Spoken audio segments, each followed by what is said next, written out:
From Vermont Digger, I'm Mike Doherty. This is the Deeper Dig. Usually we start with like a press conference or a public event or something like that. Yeah. It seems like that's not really what happens here. No, exactly. Well, usually it's the college is called to some sort of meeting. And it's, sometimes there's a meeting before with staff and faculty. And then they just kind of send out a press release. Is there a reason that this sort of happens quietly? I think administrators want to get everything ready, and then they want to be the ones to tell students, right? They don't want students to hear it from someone else. They don't want students to read it in the paper first, because obviously this is already going to be pretty traumatic, and it's a really difficult moment. So, they want kids to trust them to help them find a way out of this. Lola DeFort covers education for VT Digger. So this week on Monday, Southern Vermont College in Bennington announced that they were closing at the end of the year. They will get to keep their accreditation through August 31st, which is important for, say, a senior that needs to take like one last summer course to graduate on time. So anyone who is graduating this year will do so with a fully accredited degree. But of course, if you're a junior, sophomore, or a freshman, you're going to need to find another school. And this follows an announcement in January from Green Mountain College, who also said that they would be closing at the end of the year. Same deal. Accreditation will be allowed to continue through the end of the year so that kids can wrap up what they can. When you build your own home, you build it to last. You want it to be a welcoming place that will last not just for a generation or two, but for the long haul.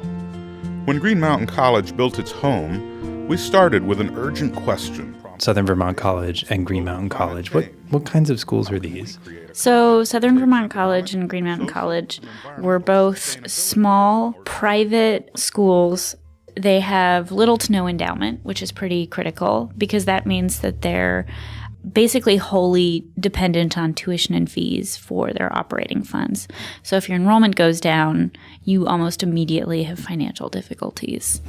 SVC and GMC, like a lot of colleges that look like them across the country really, but especially in New England, have been seeing very rapid and steep enrollment declines. So that's kind of the broader trend. Enrollment goes down in these small colleges with no endowments, and immediately you have financial problems.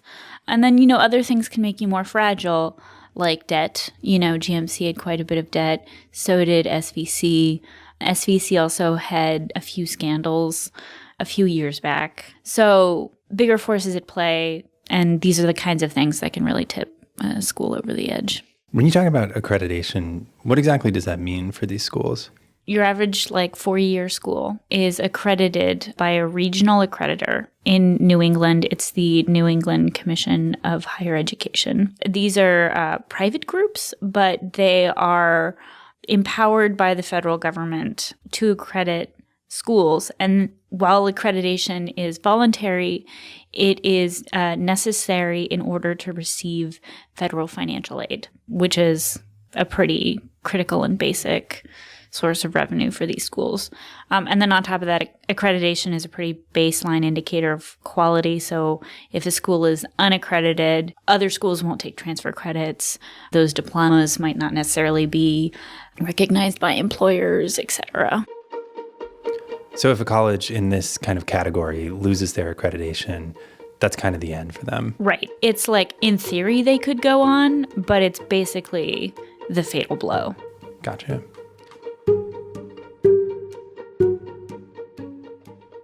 Colleges have always closed, just not with the frequency they're closing now. At times when you might have been more inclined to give a college the benefit of the doubt, knowing particularly with undergraduate institutions that you're accepting someone you're going to have for 4 years. That's a significant commitment that they're making. So I think there's been a tightening everywhere around tolerance for colleges that are teetering. This is Tom Green. Tom's the president of the Vermont College of Fine Arts in Montpelier, and until recently he was a commissioner for NECHI, the regional accreditor for New England. Lola sat down with him this week to talk about why these colleges keep closing. Colleges all die the same way. Colleges die because they lose their accreditation. And that is what is the death blow for college, because if you lose your accreditation, you lose your financial aid, which makes it almost impossible to recruit students. Right. But also, it becomes a public process, and no one wants to enter a school that's failing. So, I would say that that is part of the issue. I don't think it's a chicken and egg thing. I think accreditors are doing the best work they can in a challenging environment to sort of assess the different metrics and data that is being presented to them about whether or not a school can dig itself out of a hole. And so you think they're fully aware that, as soon as you put, say, a school on probation, even though you give them 2 years, that by itself can be... Having been in those meetings and been part of those discussions and voted on those decisions over the last 6 years, I can say that it is never done lightly. And it's done usually with great reluctance. And you have to think about this, because most of us who are in that room are either college presidents or senior college administrators or deans or faculty.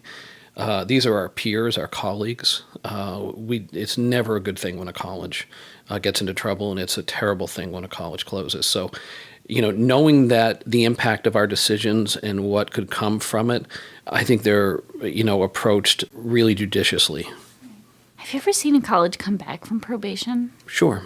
Yeah, I've seen colleges since I was on the commission come back from probation. It's challenging, and I think it's more challenging now than it has been in the past. You have to look at what the root cause of these problems are and why colleges are struggling to understand them better. It is a very different landscape now than it was even 5 to 8 years ago. What do you think are the main things that have changed? Well, everybody points to demographics. There are just list 18 to 22-year-olds.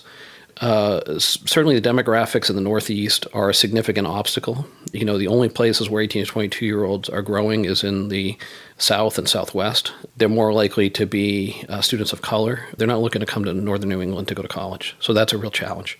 I think the idea and value of a college degree and the expense of it is under attack. The other thing I would say is the rise of monster nonprofit higher ed online institutions. Southern New Hampshire University now has over 100,000 students. Wow. Arizona State University has probably over 100,000 students in online programs. Western Governors is another one. And in some ways, the disruptive change and impact that they are causing is analogous to what Amazon did initially to independent bookstores, or what, say, Walmart has done to downtowns. And so, you were seeing a different business model where, a University of Southern New Hampshire undergraduate degree tuition's around $8,000 or $9,000 a year compared to $40,000 or $50,000 it takes for a residential experience. And so people are voting with their feet. Yeah, and their wallets. But I think what's happening right now in Vermont is a crisis in higher education. There's no doubt about it. Seeing 3 schools close within a period of a year and a half, with probably more on the horizon, is deeply concerning. Right. What do you think state actors, so the legislature, the governor, I don't know if the AOE has any role to play, but would you like to see those kinds of actors take any action, either to deal with what's left after college closes or to help keep colleges open? Do you think it's just a case of I have to step back and let market forces? Well, I never think it's a case of just have to step back and let the market forces do their work. I think this is the 3rd largest industry in the state. I think one of the challenges, and this isn't unique to Vermont, and this is not a critique of anybody in government, is that we tend not to think of colleges as businesses. We think of them as a place where students go. I employ 250 people here. If we were to go away, that's 250 less jobs in Montpelier. Our students and faculty and staff in direct spending spend over $1 million downtown here every year. And you think about a tiny little 2-street downtown, $1 million is a lot of money going to restaurants and bars and bookstores and clothing shops, and that goes away. So, and this is on the colleges on some level. I think we need to do a better job of educating people about how we exist as employers and the kind of economic impact we have. I think there's an understanding of it, but not in the same way. If we were if Vermont was known for high tech and suddenly a third of the high tech businesses were suddenly closing, I think the attention would be greater on that issue than it is when it's higher education. So if people were paying more attention, what would you want them to do? See, that's the thing. There aren't good answers. There isn't a good government solution to this, and I don't know. So if I were the governor of Vermont, I don't know what I would do. I certainly would want to know more about it. And I don't know what tools are available to the governor or the legislature when they think about higher education institutions closing. I think in the past, the conversation has more been around concerns like when Burlington College closed, what do we do with student records, and why does the state have to manage the student record process, and why are we on the hook for money and taxpayers on the hook for building like an institution closing, with rapidity, rather than thinking, and I think in a broader way, as to, why is this industry so important to Vermont, particularly when you have some of these colleges that are in rural places where they are the only thing in town, and that's true of many of the Vermont institutions. Certainly true of Green Mountain, Southern Vermont, Sterling and Craftsbury, a number of schools fit that bill.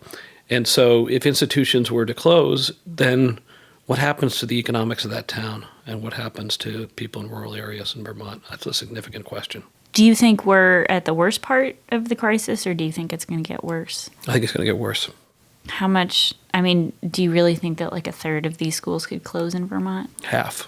Half? Yeah, could. Wow. In a short period of time, next 2, 3, 4 years. Without some kind of a sea change in how people do business and how they innovate and what kind of resources are available to them. But I think you're going to see, in some cases, closures may look more like mergers or larger institutions taking them over. But I think as many as half of the independent colleges, anyway, is different with the state colleges because they have state resources and money, where the independent colleges do not. So I think when it comes to private independence, you could see as many as half close the next 3 or 4 years.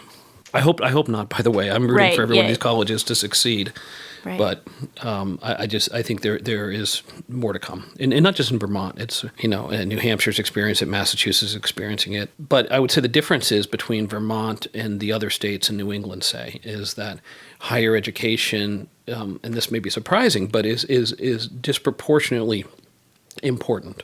Massachusetts has a ton of colleges and universities, most of which are going nowhere. And it has a bunch that are going to close. But the impact of that is very different than it is in a state our size, where you have, like I said, the third largest industry, and you have, all these private colleges in small places. So it's going to be felt deeper. The cuts are going to be deeper in Vermont when colleges get in trouble. Lola, we're talking about 2 relatively small colleges closing their doors. Why is this such a cause for alarm? A really key thing is these private schools mostly recruit from out of state. So they're bringing people in to Vermont, and a lot of these people stay, right? So what's really scary is that they are a casualty of Vermont's very well documented demographic problem, right? We're an aging state, and we desperately need more young people to come in. So they're the first casualty of that. And at the same time, their closure will likely accelerate that dynamic, right? Because you'll have fewer people coming in because of these colleges and then staying and, doing basic things like paying taxes and shopping downtown, but also starting businesses and more intangible but really critical things like local music scenes, or, I often think about the local food scene in Rutland County, which is really vibrant and amazing and has a lot of links to Green Mountain College. And that just kind of goes away once those schools go away. That goes away, right.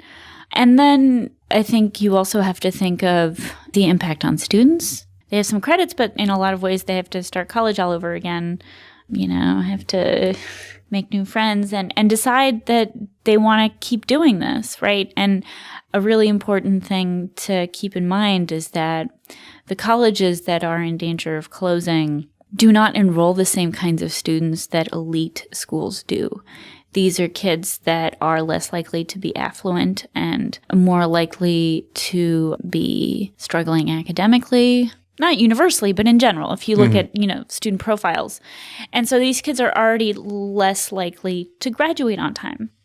And so if your school shuts down and you have to start all over at a different school, that could really give someone that excuse maybe not to finish out their degree. It's hard to imagine that this wouldn't hurt the graduation rates of that cohort of students. And so then you have to think about more kids leaving school with debt but no degree. What about for SVC? What happens next with this college? So what's happened at both SVC and GMC is that administrators have announced and are probably still working on creating more teach-out partners.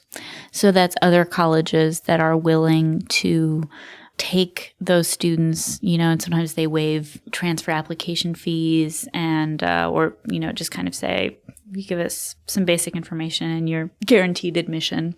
They're also figuring out who will keep the records. SVC has named the Massachusetts College of Fine Arts as its preferred teach-out partner. So that means that college has basically promised that for most programs, they'll be able to give SVC students a pretty clear way to finish out their degree in the same program and major, etc., for roughly equivalent prices. Norwich University and Castleton University in Vermont have also agreed to take on SVC students in certain programs. These colleges are now holding college fairs, right? Which is kind of weird, where other colleges get to come with their stands and advertise themselves to their students. It's kind of a strange thing. I went to GMC, Green Mountain College, a few weeks ago after they had announced their closure, and I went to the library and there were all these posters up about the upcoming college fair, which was a little jarring. Yeah, it's kind of striking how final the whole thing is. I mean, there's no coming back from this for either of those schools, right? No. I should note that there is a group of alums at Green Mountain College that it's trying to fundraise and find a way to keep the school open, but they're not working with the administration, and it does not seem like the leadership at GMC is at all hopeful that that's going to go anywhere. I mean, maybe they could, pull a miracle, and that is what happened at a college in Virginia. So that's something that could happen. But it's not going to reverse those broader trends that are putting pressure on these schools. No. So, maybe a miracle will happen at GMC, but these broader trends are not going away. And it's worth noting that Goddard in Plainfield is currently on probation from its creditors. So it has 2 years to kind of right the ship financially. But I think we're going to see more and more colleges fall under extra scrutiny from accreditors, get put on probation, or see its accreditation withdrawn, and ultimately close down. Got it. Thanks, Lola. Thanks for having me.